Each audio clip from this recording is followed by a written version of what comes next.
बिस्मिल्लाहिर्रहमानिर्रहीम। स्टूडेंट्स, हम पढ़ रहे हैं types of function. Types of function, there are two types of function. एक है अलजेब्रिक फंक्शन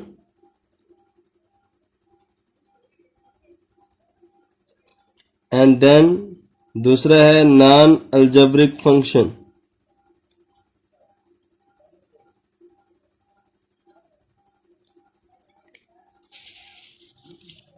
स्टूडेंट्स, हम सबसे पहले अलजेब्रिक फंक्शन को पढ़ेंगे।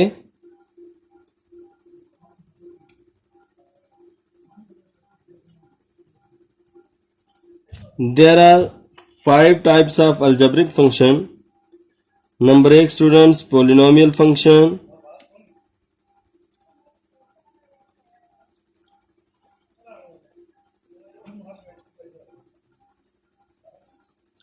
नंबर 2 बेटा हमारे पास है लीनियर फंक्शन।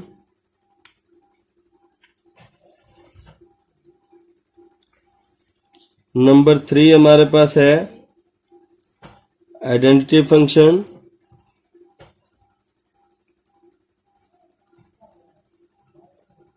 नंबर 4 हमारे पास है कांस्टेंट फंक्शन।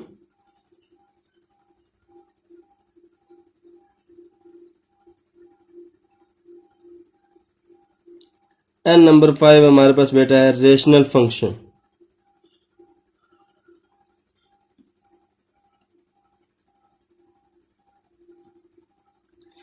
ये 5 टाइप्स के हमारे पास फंक्शंस हैं, अलजेब्रिक फंक्शन। बारे बारे हम इसको डिस्कस करते हैं। बेटा पहली है पोलिनोमियल फंक्शन।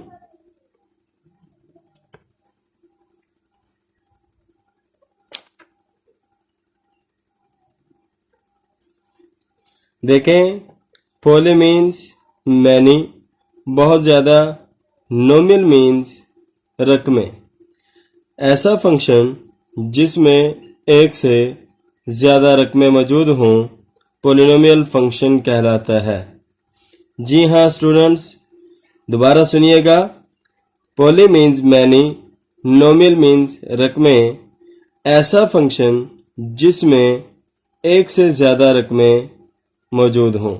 यह आप देखिएगा, मैं एक फंक्शन लिखने लगा हूं पोलिनोमियल फंक्शन को बयान करने के लिए।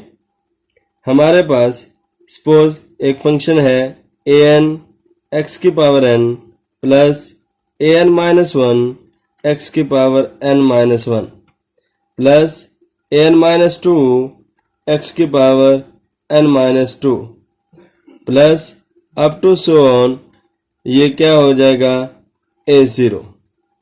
जी इस तरह का फंक्शन क्या कहलाएगा? पोलिनोमियल फंक्शन कहलाएगा। इसके लिए मैं आपको कुछ कंडीशन बताता हूं। अगर ये फंक्शन इन कंडीशंस के ऊपर पूरा उतरता है, अगर ये फंक्शन इन कंडीशंस को फॉलो करता है, देन ये फंक्शन पोलिनोमियल फंक्शन होगा। अगर इनमें से कोई एक कंडीशन भी फॉलो ना हुई तो फिर वो फंक्शन पोलिनोमियल फंक्शन नहीं होगा। Number 1, an minus 1, an minus 2 up to so on a not always belong to real number से। इन सब को an minus 1, an minus 2 up to a not belong to real number. ये तमाम number जो हैं ये रियल नंबर से बिलोंग करते हैं। अच्छा बेटा आप ये बताएं कि ये नंबर कौन से हैं। देखिए ये नंबर क्या हैं, तो मैं आपको ये सादा बताता चलूं कि जो हमारे पास वेरिएबल मौजूद है उसके जो कोएफिशिएंट हैं मैंने वो लिखे हैं। देखें x की पावर n का कोएफिशिएंट, x की पावर n माइनस 1 का कोएफिशिएंट, x की पावर n माइनस 2 का coefficient and up to so. Number 2 पे हमारे पास जो एक्सपोनेंट यानी वेरिएबल की जो पावर होगी वो नॉन नेगेटिव होगी। पावर ऑफ वेरिएबल या exponent of variable are non negative. Simple अगर हम इस बात को देखें तो ये क्या होने चाहिए, होल नंबर होना चाहिए। आपको अगर पावर जो है होल नंबर की फॉर्म में मिल गई देन वो फंक्शन पॉलिनोमियल फंक्शन होगा, अदरवाइज होल नंबर ना मिले तो मे बी वो फंक्शन पॉलिनोमियल नहीं होगा। नंबर 3 पे आपके पास जो लीडिंग कोएफिशिएंट होती है an वो कभी 0 नहीं होनी चाहिए। अच्छा बेटा ऐसा क्यों है? ऐसा इसलिए है, सपोज मैं एक एग्जांपल के साथ आपको बताता हूं। अगर मेरे पास एक function ax plus 1 is equal to 0 हो, अगर a जो है लीडिंग कोएफिशिएंट ये 0 हो जाए, a इक्वल टू 0, तो देखें 0 into x plus 1 is equal to 0, तो 0 plus 1 is equal to 0, 1 not equal to 0, तो फिर वो फंक्शन डिफाइन नहीं होगा। अब दो बातें हमने पढ़नी है। नंबर 1 डिग्री क्या होती है, और नंबर 2 हमारे पास लीडिंग कोएफिशिएंट क्या होता है। लीडिंग कोएफिशिएंट क्या होता है, ये दो बातें हमने डिस्कस करनी है। अच्छा बेटा आपके पास जैसे ये पॉलिनोमियल आपके सामने लिखी हुई है एक्स की पावर n, एक्स की पावर n माइनस 1, एक्स की पावर n माइनस 2, तो आप देखें इसमें सबसे बड़ी पावर कौन सी है, तो वो यकीनन एक्स की पावर n होगी। n पावर सबसे बड़ी है। देखें अगर सपोज एक जो है आपके पास, मैं इस तरह के एक पॉलिनोमियल लिख देता हूं, y की 4 लिखने प्लस x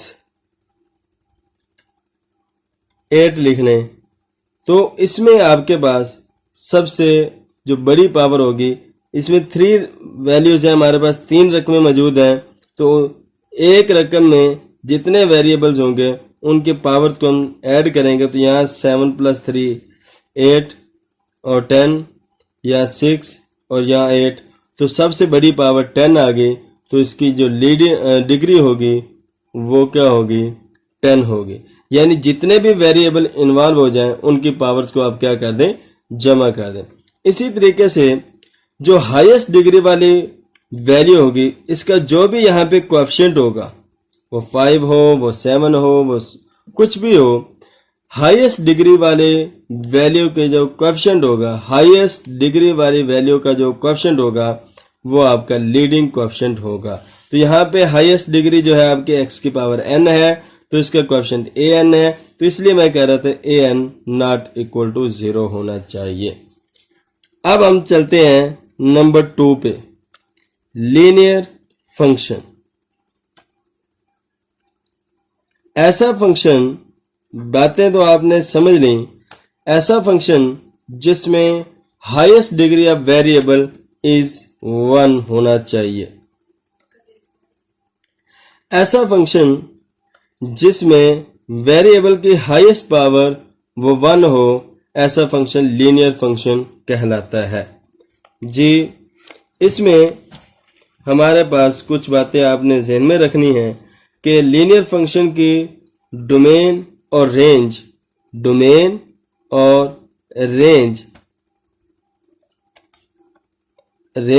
वो ऑलवेज क्या होगी, सेट ऑफ रियल नंबर होगी। वो ऑलवेज क्या होगी, सेट ऑफ रियल नंबर होगी। बेटा इसके बाद नंबर 3 पे हमारे पास है आइडेंटिटी फंक्शन। क्या, आइडेंटिटी फंक्शन। जी बेटा आइडेंटिटी मीन्स ऐसा फंक्शन जिसमें जो वैल्यूज हम इनपुट दें वही हमें आउटपुट मिल जाए, जितनी इनपुट दें उतनी आउटपुट मिले, ऐसा फंक्शन आइडेंटिटी फंक्शन होगा।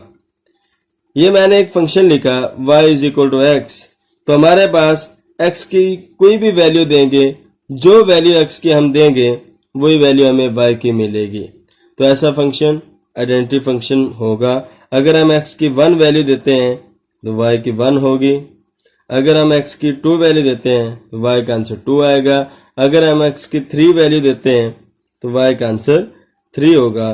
तो जो जितने इनपुट हो उतने ही हमें आउटपुट मिल जाए। जो नंबर इनपुट का होगा वही नंबर हमें आउटपुट में मिल जाए तो ऐसा फंक्शन क्या होगा? आइडेंटिटी फंक्शन कहलाएगा। नंबर 4 पे कांस्टेंट फंक्शन। जी, ऐसा फंक्शन कांस्टेंट फंक्शन कहलाता है जिसमें वेरिएबल की हाईएस्ट डिग्री 0 होनी चाहिए। Do you now? बेटा आप जानते होंगे किसी भी नंबर की पावर 0 हो वो इक्वल टू 1 होगा। ये मैं आपको प्रूव करके भी दूंगा, लेकिन फिलहाल आप इस बात को ध्यान में रखें। एनी नंबर 1 की पावर 0 इक्वल टू 1, 2 की पावर 0 इक्वल टू 1, 3 की पावर 0 इक्वल टू 1, 4 की पावर 0 इक्वल टू 1, 5 की पावर 0 इक्वल टू 1, किसी भी नंबर की पावर 0 ले लें वो इक्वल टू 1 होगा। तो ऐसा फंक्शन जिसमें highest degree of variable is 0, highest degree of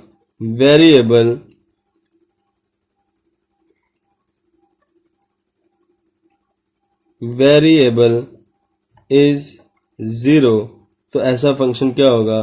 constant function होगा। Suppose y is equal to 3, तो मैं इस फंक्शन को कैसे लिख सकता हूँ? y is equal to 3x की पावर 0। ठीक है बेटा, तो ऐसा फंक्शन कांस्टेंट फंक्शन होगा।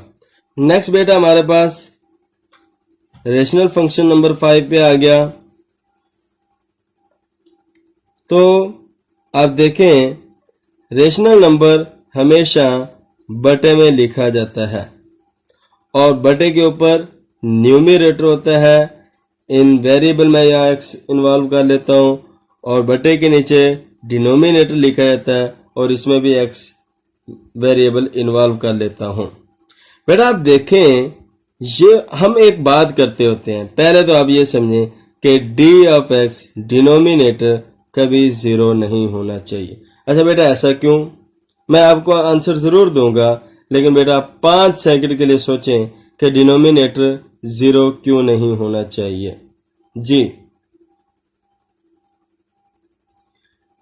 जी हाँ स्टूडेंट्स, डिनोमिनेटर इसलिए 0 नहीं होना चाहिए।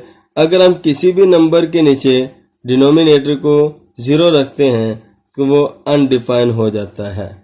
2/0 अनडिफाइन, 15/0 अनडिफाइन, वो ऑलवेज अनडिफाइन ही रहेगा। इसलिए हम डिनोमिनेटर में 0 नहीं रखते। एक तो बात बेटा आपने ये क्लियर करनी है कि डिनोमिनेटर के अंदर 0 क्यों नहीं होना चाहिए। नंबर 2, अगर हमारे पास यहाँ न्यूमरेटर और डिनोमिनेटर में बहुत जगहों पर हमारे पास कोई रेशनल फंक्शन आ जाए, पॉलिनोमियल फंक्शन आ जाए, क्या पॉलिनोमियल फंक्शन आ जाए।